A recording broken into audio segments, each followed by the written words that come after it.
Bonjour à tous, aujourd'hui je vous retrouve pour une partie très importante. Il s'agit de la formulation d'un liquide vaisselle. On va parler de tension superficielle, c'est très important ce que nous allons faire. Je vous demande d'écrire tout sur une feuille double en rouge et de rapporter ça à la séance de travaux pratiques. On est parti pour déjà rappeler un certain nombre de choses sur le nettoyage. Il faut savoir que le nettoyage dépend de 4 critères que l'on ajuste tout le temps. Le premier critère se traduit par ce que vous voyez au tableau, là, c'est vous avez la température, la chimie, le temps et la mécanique. Et ça, c'est décrit par le cercle de Siner. Le cercle de Siner donc, traduit ce principe. Il est basé sur la température, les solutions mécaniques. Quand on dit les solutions mécaniques, c'est les propositions mécaniques qu'on pourrait mettre en œuvre ici en bleu. Le temps et la chimie. Il est assez facile de comprendre que on peut nettoyer tout avec presque rien si on a du temps. Ça illustre bien ce cercle de Siner. Finalement, on peut jouer sur la température, la façon dont on va pouvoir gratter, le temps et la chimie, c'est-à-dire le détergent. Ensuite, nous allons évoquer avec vous qu'est-ce qu'un tension actif et qu'est-ce que finalement, pour qu'un tension actif soit considéré comme un bon détergent, il faut qu'il réunisse un certain nombre de propriétés. La première propriété, c'est d'être un bon agent mouillant. On reviendra sur ce terme dans quelques instants. Qui doit être capable de déplacer les salissures dans le bain lessiviel. Ensuite, avoir une bonne solubilité. Être un bon agent solubilisant. Jouer le rôle d'agent anti-déposition, redéposition. Et enfin, être peu ou pas soluble à la dureté de l'eau. Il en reste un tout dernier, avoir de bonnes propriétés dispersantes. Donc on reviendra sur beaucoup de termes là au cours de cette présentation. D'abord, qu'est-ce que la tension superficielle? Pour illustrer la tension superficielle, je vous propose de regarder la capsule vidéo suivante. On constate là que le petit trombone est en train de flotter sans le moindre problème grâce à la tension superficielle qu'il y a à la surface de l'eau, qui est très importante. Je vous propose maintenant de rajouter quelques gouttes de liquide vaisselle.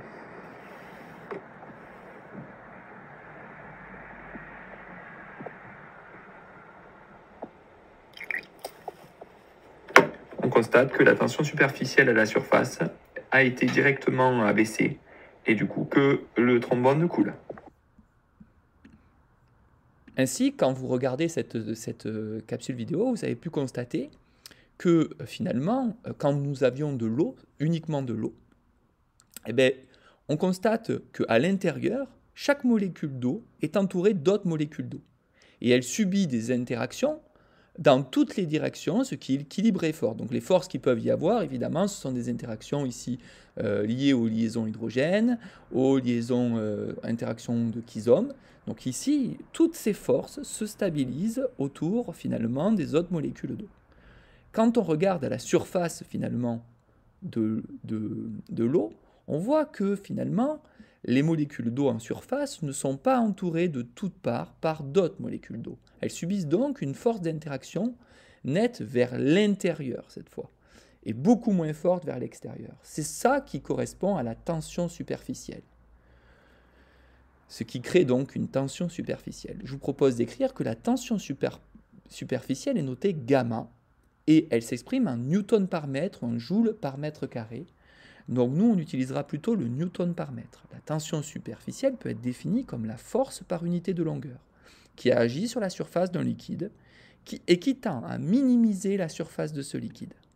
La tension superficielle résulte des forces d'attraction entre les molécules d'un liquide, qui sont principalement des forces de cohésion. Cette tension tend à minimiser la surface de liquide, ce qui explique pourquoi, finalement, les gouttes de liquide prennent naturellement une forme sphérique, car c'est la forme qui minimise la surface pour un volume donné. Si on revient maintenant sur la situation où quand on utilise un liquide vaisselle, donc on voit que finalement la tension superficielle à la surface de l'eau est importante puisqu'on peut déposer même des trombones à la surface de l'eau. Que se passe-t-il lorsque l'on rajoute notamment un liquide vaisselle, c'est-à-dire des tensions actifs? Il faut savoir que, bon, vous le savez, on utilise souvent comme tension actif le sodium dodécylsulfate.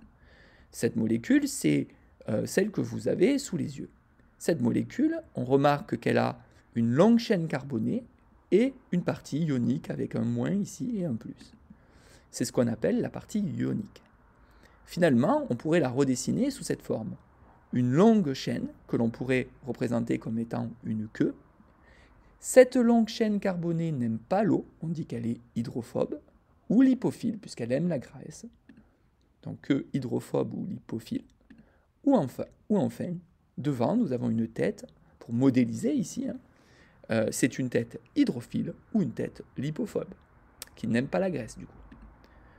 Que se passe-t-il lorsque la concentration en savon augmente? Donc on a pu constater que finalement, quand nous allons rajouter le tensioactif, les molécules, tout simplement, à la surface, vont finir par, donc les molécules, donc pas de savoir, les molécules saturent progressivement, vous pouvez supprimer le savoir, saturent progressivement la surface du liquide.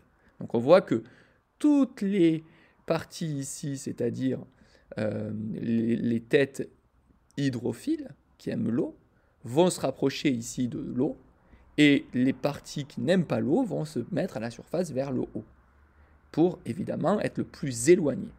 Donc qu'est-ce qui se passe dans un premier temps? Quand vous rajoutez finalement un tensioactif, la tension superficielle va finir par donc diminuer. Vous continuez à rajouter maintenant le tensioactif. Donc admettons, vous continuez. Les molécules de SDS finissent par s'associer pour former des micelles. Finalement, petit à petit, vous rajoutez maintenant, tout simplement, elles finissent par, la tension ici, il n'y a plus de place pour les molécules de SDS, elles finissent par être à l'intérieur. Qu'est-ce qui se passe ensuite?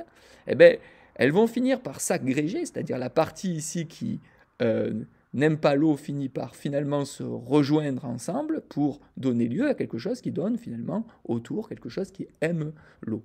Et donc là, on vient de former une micelle. Rien à voir avec la situation à gauche qui montre les interactions.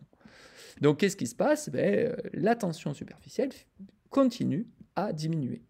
Et puis petit à petit, si vous continuez à rajouter, à partir d'une certaine concentration, donc ce graphique ici, c'est la tension superficielle gamma en fonction du logarithme de la concentration, on constate qu'à partir d'une certaine concentration, la tension de surface sature. On définit alors la CMC, c'est-à-dire concentration micellaire critique. Cette concentration au-delà de laquelle les micelles se forment principalement. Et donc on va former alors principalement, finalement, des micelles. Et ce qui est important de bien remarquer ici, c'est que finalement, au bout d'un certain moment, quand on finit par rajouter le tensioactif, finalement, la tension superficielle finit par ne plus baisser, mais rester constante. Ce seuil est obtenu par rapport à la concentration micellaire critique. Alors, si on revient maintenant sur les ordres de grandeur à retenir, quand on prend de l'eau pure, on voit que la tension superficielle est quand même grande, 73 millinewtons par mètre. Quand on passe à l'eau savonneuse, elle chute drastiquement, elle passe à 25-40. L'éthanol, c'est encore plus bas. Les molécules d'éthanol sont pourtant polaires, mais on voit que finalement, leur tension superficielle est beaucoup moins importante. L'huile d'olive, c'est 32-34 millinewtons par mètre. Quand on regarde le mercure, c'est une tension superficielle extrêmement importante. 485 millinewtons. Bon, je vous rappelle que nous, on n'aura pas à manipuler du mercure, c'est plus d'ordre des grandeurs qui est intéressant. Et une solution saline, on voit que c'est très peu influencé par rapport à l'eau pure, ça ne change pas énormément. Donc, retenons que la tension superficielle dépend de la température déjà, et que l'augmentation de la température diminue la tension superficielle et aide à la dispersion. Et ça, c'est très important pour la suite, notamment, car le mécanisme de détergence repose sur l'action des tensioactifs. Les étapes de mécanisme de détergence peuvent se décomposer en 3 étapes. La première étape, c'est l'étape d'humidification, c'est-à-dire le rôle d'agent mouillant. L'agent mouillant permet de réduire la tension superficielle ou interfaciale. On parle d'interfaciale quand c'est entre deux liquides. Tension superficielle quand c'est entre le liquide et le gaz, c'est-à-dire l'air. Entre un liquide, généralement l'eau, et la surface solide, comme une vaisselle. Cette réduction permet à l'eau de mieux s'étaler et de pénétrer plus facilement entre les pores de la surface à nettoyer. Ici, le rôle des tensions actives, comme la partie hydrophobe des tensions actives se fixe à la surface hydrophobe des saletés ou des graisses, tandis que la partie hydrophile interagit avec l'eau. Ainsi, si on regarde un tout petit peu la situation, cette fois vous mettez une fourchette avec de la graisse, vous constatez qu'en ayant mis des tensions actives, la partie évidemment des tensions actives va présenter la partie hydrophobe ou encore lipophile à la graisse. Donc ça, c'est la première étape, c'est le rôle d'agent mouillant. La deuxième étape, c'est l'étape de dispersion, ce rôle d'agent dispersant cette fois. Une fois que l'eau a pénétré la surface, la saleté, souvent sous forme de particules hydrophobes comme des graisses, doit être dispersée dans l'eau pour être éliminée. Cette dispersion consiste à briser les amas de saleté en particules plus fines, plus petites, afin qu'elles puissent être maintenues en suspension dans l'eau. Cela crée des micelles, des structures permettant de maintenir des particules de saleté. Ainsi, cette fois, vous allez créer des micelles où, bien sûr, les parties lipophiles sont via la graisse et sont dispersées petit à petit. Donc on va avoir un phénomène de dispersion où la graisse s'entoure des parties lipophiles et autour, nous avons la partie finalement lipophobe ou encore hydrophile qui, elle, par contre, sera totalement soluble dans l'eau. Et ce qui est intéressant, du coup, c'est l'étape de solubilisation, c'est le rôle d'agent solubilisant. La dernière étape consiste à solubiliser les particules de saleté ou de graisse dans l'eau afin qu'elles puissent être évacuées lors du rinçage. Cette solubilisation est particulièrement importante pour les huiles et les graisses qui sont naturellement insolubles dans l'eau. Le rôle de tension actif, ici, les micelles formées par les tensions actives solubilisent les graisses en les emprisonnant dans le cœur hydrophobe tout en ayant leur surface hydrophile exposée à l'eau. C'est ce que je viens de vous montrer. Ainsi, on voit que la graisse a pu se détacher de la fourchette et s'entourer ici de plusieurs micelles, elles-mêmes solubles dans l'eau. Voilà, cette capsule est terminée. Je vous propose maintenant de tout réécrire et de tout bien comprendre. À bientôt!